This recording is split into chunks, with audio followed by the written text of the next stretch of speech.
are watching the World 24/7 on the NDTV network. I'm Parmeshwar Bava.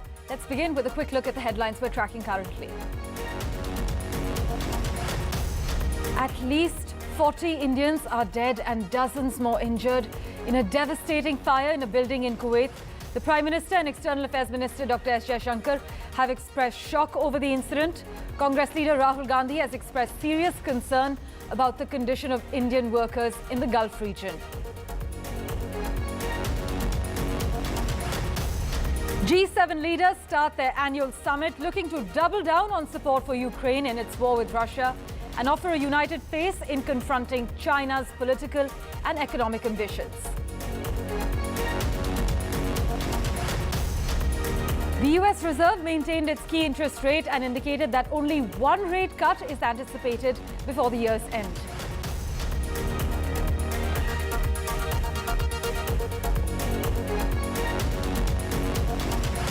Pakistan's new coalition government presented its first budget in Parliament. Pakistan has announced a nearly 15% hike in its defence spending and allocated 2,122 billion rupees in the 2024-25 budget, marking a significant increase from last year amid strenuous efforts to secure a fresh loan from the IMF. The Acropolis, Greece's most visited tourist site, was closed to the public during the hottest hours as the season's earliest ever heat wave swept the country, prompting school closures as well as health warnings.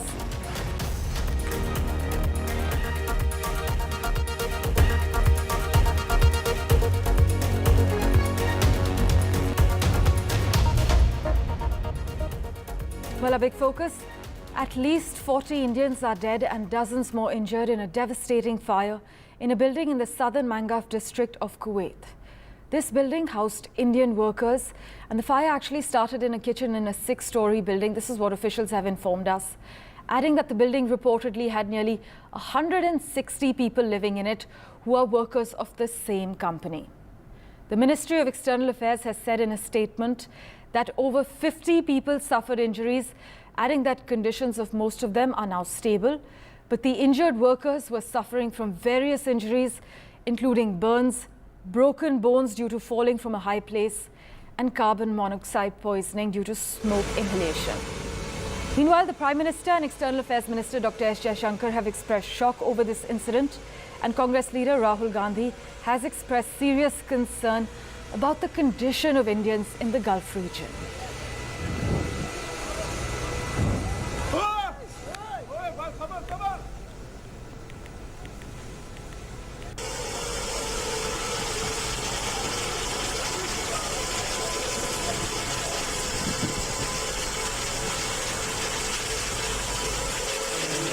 कोई तकलीफ वगैरह भैया अभी आपको? नहीं, तकलीफ कोई नहीं है, पहले से बेटर है। अच्छा, ठीक है, अच्छा लग रहा है। अपने घर पे बात हुई आपके? जी बात हो रही है। सब लोग ठीक है, हाँ, सबको इत्मीनान दे दिए, तसल्ली दे दिए?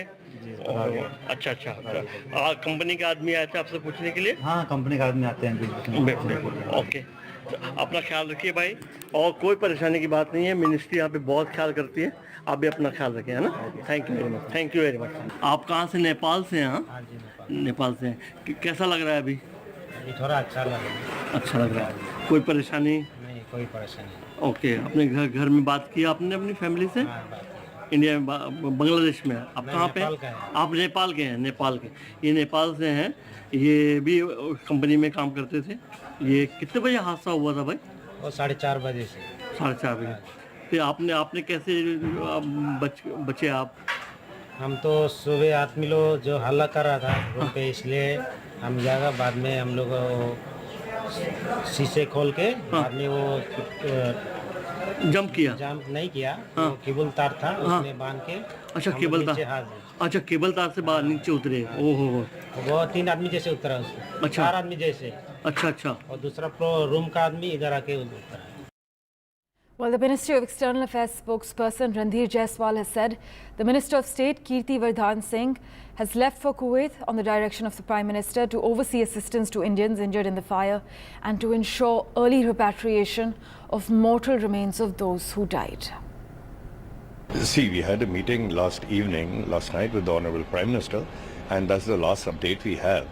about this very sad tragedy, and the rest of the situation will be cleared the moment we reach there. The victims are mostly burn victims, and some of the bodies have been charred beyond recognition. So a DNA test is underway to identify the victims, and Air Force plane is on the ready, and as soon as the bodies are identified, the kin will be informed, and our Air Force plane will bring the bodies back. The latest figures that we had last night, the casualty figures are around 48, 49, out of which 42 or 43 are believed to be our countrymen Indians. And at least 2 workers from Tamil Nadu are feared dead in the Kuwait fire tragedy that killed nearly 50 Indians. The Tamil Nadu government has announced a helpline and is coordinating medical help to the injured through Tamil associations. My colleague Sam Daniels spoke to the non-resident Tamil Welfare Minister, Ginji Masthan. Listen in. The Tamil Nadu government is keeping a close watch on the developments in Kuwait following the major fire there in which 49 Indians are suspected to have been killed. And joining us now, Mr. Senji Masthan, the Minister in charge of non-resident Tamils in Tamil Nadu. So thank you very much for your time. What's the information you're getting, sir? சற்று நேரத்துக்கு முன்னே எங்களுக்கு 2 தமிழர்கள் அதில் உயிரிழந்திருக்கிறார் என்ற செய்தி தகவல் சொல்லப்பட்டது. ஆனால் அவர்களுடைய விபரத்தை கேட்ட பிறகு அங்கே தீ விபத்தால் அது பாதிக்கப்பட்டு உயிரிழந்த காரணத்தினால் இன்னும் சரியான முறையில் தெளிவாக அடையாளம் காட்ட முடியவில்லை. அவர்கள் தமிழர்கள் தானா மற்ற மாநிலத்தை சேர்ந்தவர்களா என்பதை அடையாளம் காட்ட முடியவில்லை. அடையாளம் கண்ட பிறகு அதை பற்றி தகவல் சொல்வதாக சொல்லியிருக்கிறார்கள். அதற்கு மாண்புமிகு முதலமைச்சர் அவர்கள் உடனடியாக மற்றவர்களுக்கும் அது மருத்துவமனையில் இருக்கிறவர்களுக்கும் அந்த சிகிச்சை அளிப்பதற்கான உண்டான உதவிகள் செய்ய வேண்டும். 2 பேர் இன்னும் உறுதிப்படுத்தப்படலை. அதாவது இன்னும் தெளிவாக சொல்லலை. The minister says that there were reports that 2 people from Tamil Nadu could have been killed, but no confirmation yet. They're waiting for official confirmation. The challenge there, he says, is since many are burnt, the bodies are burnt, it's very difficult to identify, but they have to still wait for official confirmation. ரெண்டு விதமா போறதுக்கு வாய்ப்பு இருக்கு. There could be people dead, there could be people injured. What are the arrangements Tamil Nadu government is making, sir? இல்லை, தமிழகத்தை பொறுத்தவரையிலும் தமிழகத்தை சேர்ந்தவங்க அங்கே இருந்தாங்கன்னா அவங்கள அடையாளம் கண்ட பிறகு அந்த உடலை பொறுப்போடு அந்த யாருடைய உரிமைதாரரோ அவர்களிடத்தில் ஒப்படைக்கின்ற பணியும் அவர்களுக்கு தேவையான நிவாரணமும் கேட்டு பெற்று தர வேண்டியது தமிழக அரசினுடைய கடமையும். If there are any loss of lives in Kuwait, we will do everything possible to identify them and also to bring the mortal remains back home. In Chennai with Suresh, Sam Daniel, Find TV. Well, my colleagues Sam Daniel and Mohammad Ghazali join us live as well for current updates. Let's go across to Ghazali first. Ghazali, the Ministry of External Affairs has said that the bodies are charred beyond recognition and a DNA test is underway to identify some victims. Yeah, and that is exactly why the relief work, or say the identification process, is taking a longer time, because as you rightly mentioned, the officials from MEA have confirmed that perhaps the burn injuries are such that the bodies are beyond recognition. So to identify all those who have died is a time-taking process now, and all those who survived with minor injuries are the ones who are assisting officials to identify that the dead ones, because they were staying together in that building. The Interior Affairs Ministry of Kuwait has also promised strict action against those, including the owner of the building, the janitor who was cooking, which later led to the fire throughout the building. And also, they're also investigating that how come this entire 6-story building had more than 160 people. So that certainly is a violation of the labor laws there. So whosoever was responsible for housing them crammed in that 6-story building will face the action there. MOS Mr. Kirti Vardhan Singh of the External Affairs Ministry held a high-level meeting with the Prime Minister at his residence, where Prime Minister also expressed his condolences and immediately asked Mr. Kirti Vardhan Singh to go to Kuwait for a smooth repatriation of the mortal remains of those who perished in this tragic incident. So Mr. Kirti Vardhan Singh, the External Affairs, MOS of the External Affairs Ministry, will be arriving in Kuwait in some time, and there he will meet the injured who are in the hospital and also try to establish contact with the family members of those who have died there. Ghazali, as always, thanks so much for joining us with the latest update. We will, of course, revert to you for regular updates. Sam, meanwhile, we're told that there are several Keralites among the victims.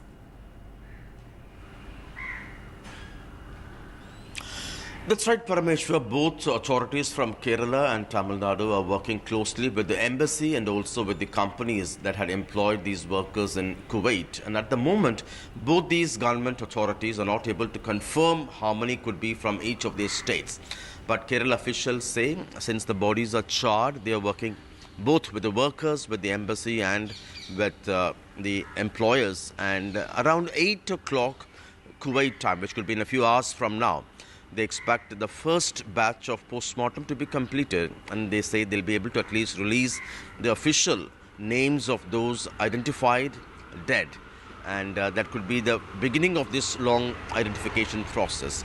The Kerala Chief Minister Pinarayi has said there could be several among those dead from Kerala, and they're also working with the embassy in terms of flying back the mortal remains once the identification is done. It was a cramped place. Many of them had to jump from that high-rise building, and in that also many suffered injuries. In terms of the injured, Kerala authorities are able to confirm that 26 of them are from Kerala, and they are being given best possible treatment. They don't know exactly what is the condition of all of them, but they are being treated. And in terms of the members from Tamil Nadu, the minister says that the Tamil associations there also are reaching out to the injured people to help them get the best treatment, if required, to move them to other hospitals. Parameshwar. As always, Sam, thanks so much for joining us with that crucial update. Well, let's turn our attention now to the G7 plan of action. Well, leaders of the group of 7 industrialized nations arrived in Italy ahead of their annual summit. The Biden administration, meanwhile, has announced a series of new financial sanctions aimed at interrupting the fast-growing technological links between China and Russia, and the actions were announced just as the US president was leaving the country for the summit in Italy.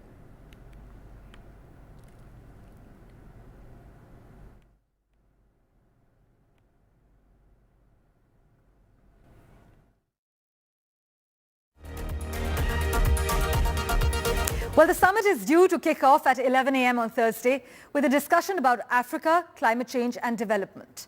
The conversation then switches to the Middle East before 2 sessions that are dedicated to Ukraine, the first including Ukrainian President Volodymyr Zelensky. Day 2 has sessions on immigration, the Indo-Pacific and economic security before the arrival in the afternoon of the outreach partners for talks on the Mediterranean, energy and Africa. By the way, Pope Francis will lead talks on artificial intelligence. But what exactly are the things to keep an eye on? Well, much focus will be on whether the leaders can finally reach agreement on how to leverage profits generated by Russian assets frozen in the West and use them for Ukraine. US officials also expect the G7 to send a tough warning next week to smaller Chinese banks to stop assisting Russia in evading Western sanctions. More broadly, sources in Washington say the United States is poised to announce significant new sanctions against financial institutions and non-banks that are part of the technology and goods channels that supply the Russian military. It is unclear if the rest of the G7 is ready to follow a tough US line, though. China will also be discussed at length.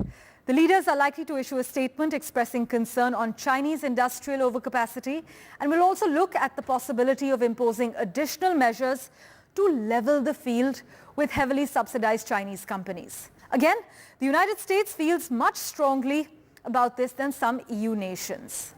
But the G7 leaders are likely to express their resolve in addressing the heavy debt burden faced by many emerging market and developing countries.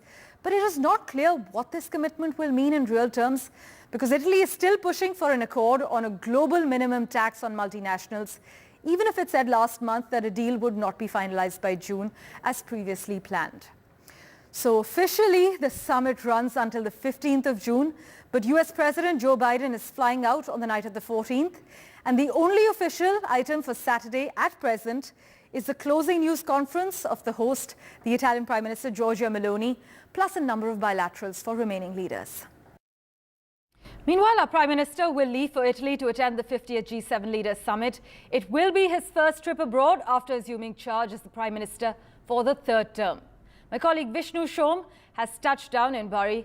Here are the latest updates from Ground Zero for you. I come to you from Bari in the southeast of Italy. In a couple of hours from now, the Prime Minister will be travelling to about 50-60 kilometers away from where I am in the Apulia region. He's over here as a special invitee for the G7 talks. The G7 grouping is one of the most important groupings anywhere in the world. It's composed of the foremost powers.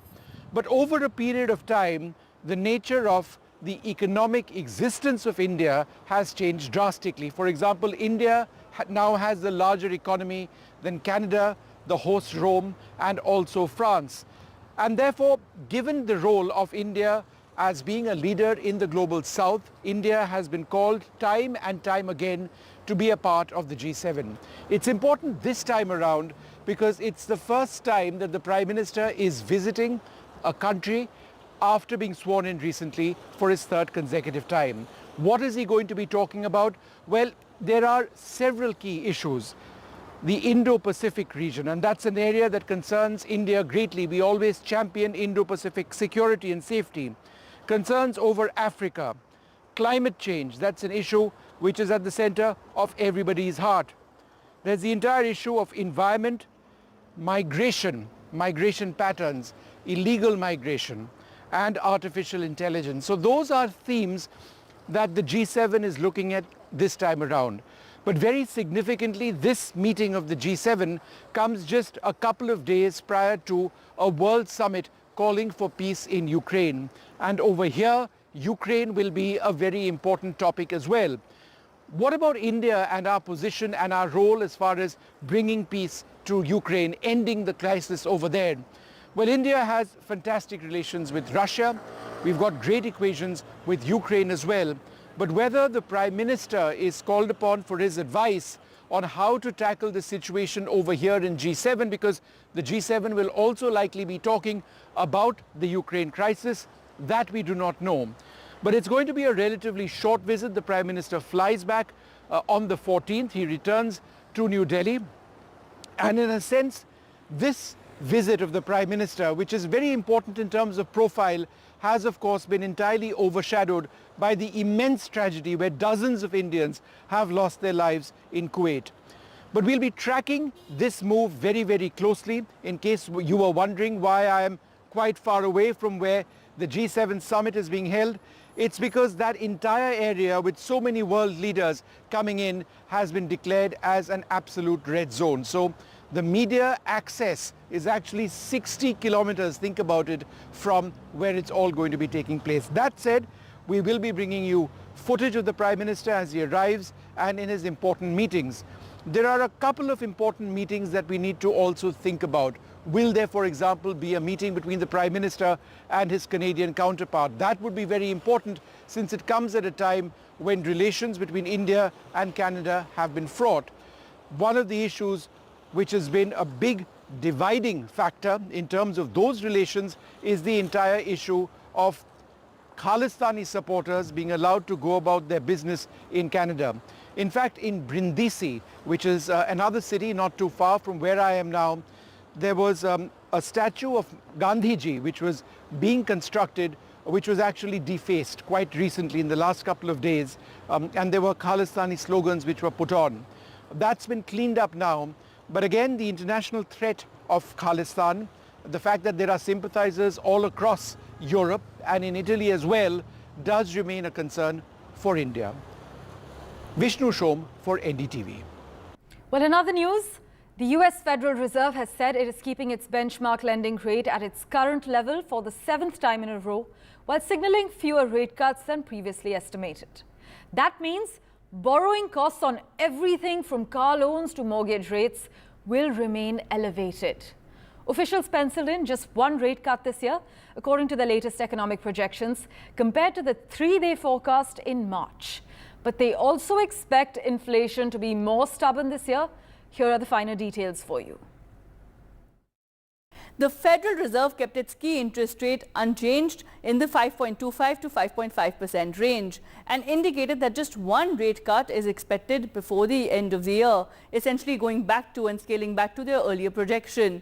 The S&P 500 and Nasdaq posted record highs after inflation data came in softer than expected, but closed off the day's highs after the Federal Reserve projected only one rate cut this year as opposed to three projected earlier. While policymakers stated there's been modest further progress on achieving the central bank's inflation target, they clearly signal that policy easing hinges on more progress in reducing inflation altogether. The Fed chair also stated that policymakers were content to leave rates where they are until the economy sends a clear signal that something else is needed through either a more convincing decline in price pressures or a jump in the unemployment rate. Meanwhile, Pakistan's new coalition government presented its first budget in Parliament, setting an ambitious tax collection target while talks with the International Monetary Fund about a new bailout continue. Pakistan has announced a nearly 15% hike in its defense spending and allocated 2,122 billion rupees as far as the 2024-25 budget is concerned, marking a significant increase from last year. But analysts say the new budget of about $68 billion, up from $50 billion last fiscal year, is aimed at qualifying for a long-term loan of $6 billion to $8 billion from the IMF to help stabilize the economy, which in 2023, as you clearly know, it nearly defaulted on the payment of foreign debts. Here's what their finance minister said. Budget खसारे को कम करना एक अहम मकसद होगा। इस मकसद के हसूल के लिए हम एक मुनसिफाना टैक्स पॉलिसी के जरिए अपनी आमदन बढ़ाएंगे और गैर ज़रूरी अखराजात को कम करेंगे। लेकिन ये कमी करते वक्त human development, social protection and climate resilience पर होने वाले अखराजात को तरजीह देते हुए इनमें कोई कमी नहीं लाई जाएगी। Well, news and updates continue in a moment right after this very short break.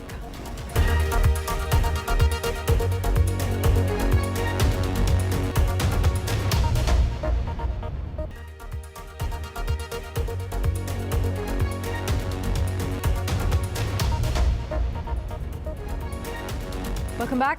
The Acropolis, Greece's most visited tourist site, was closed to the public during the hottest hours as the season's earliest ever heat wave swept the country, prompting school closures as well as health warnings.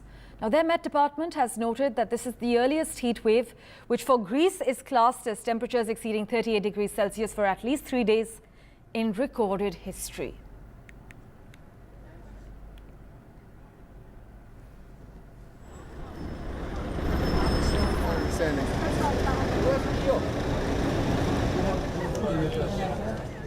In other news, the European Commission shocked China by imposing duties of up to 38% on electric vehicle imports from the 4th of July, a level that was much higher than expected, potentially triggering a trade war at a time of great political uncertainty in Europe.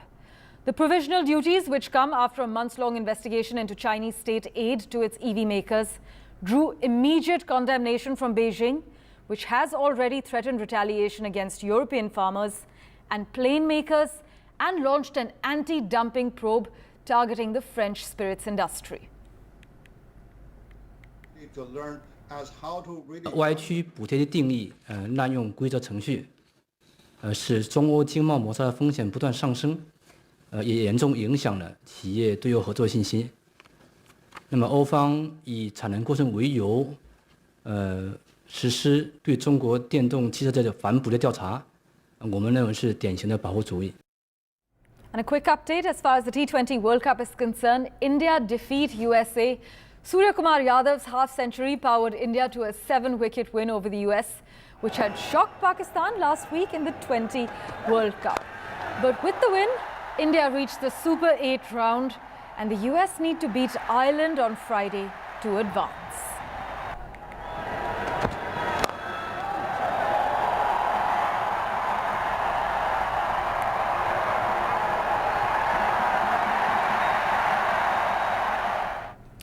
Meanwhile, almost half of all American adults approve of the conviction of former US President Donald Trump.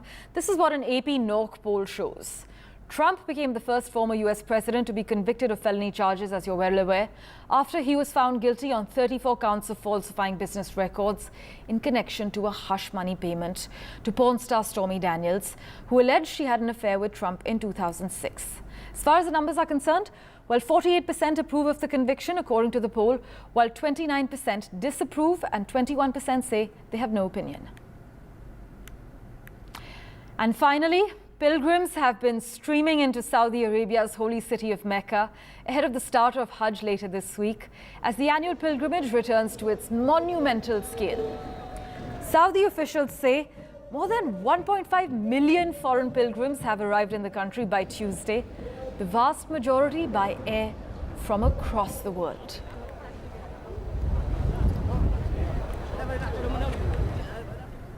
As always, news and updates continue on the World 24/7. We'll be tracking the latest developments for you. Do stay tuned.